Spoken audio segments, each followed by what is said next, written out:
Really. where you want to be. Yeah. So, and probably last question. So, what challenges typically companies face when they outsource, and how do they mitigate? And also, any country-specific challenge, say for example, we talked about China, India, Mexico, Brazil, and Romania, Czech Republic, Poland, all that, right? So, what challenges companies typically face when they offshore or outsource, and how do they mitigate? And insight on any country-specific challenge. So the answer to the first question is always not invented here syndrome.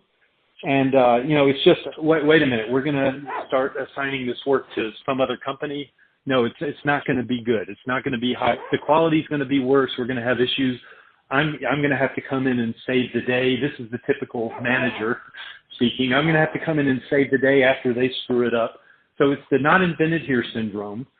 The way to mitigate is almost always to jump in head first as the supplier and have, maybe embed a person on the team.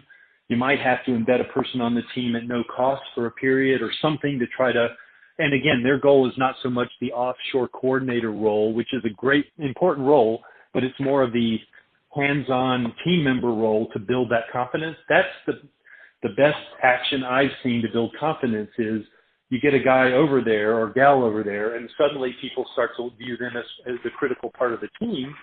And then when they go back, then they have a trust level. I think that absolutely works better than anything I've seen is if you can't do that, it's very, very difficult to get over the not invented here. That's the biggest hurdle. In terms of country challenges, I think it's cultural,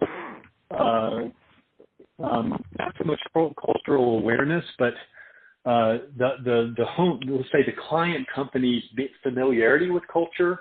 So actually many people are used to working with engineers from India now because of the presence of companies like Wipro and Infosys in the industry, and the large, and quite a few talented engineers from India work in the United States in all the major industries. So there's a lot of familiarity, and people are not very concerned about that. Now suddenly you start, throwing in people from other countries where, okay, it's not that they've never met people from other countries, but they're not used to it. I think getting over the cultural hurdle of, can we work with someone from Mexico or China or Brazil who's actually an offshore partner?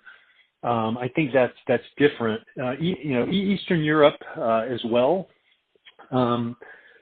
But I think Eastern Europe, if you're in Western Europe, I think it's not a big cultural step. I think in Western Europe, they're very used to working with engineers in Eastern Europe. United States, a little bit less familiar.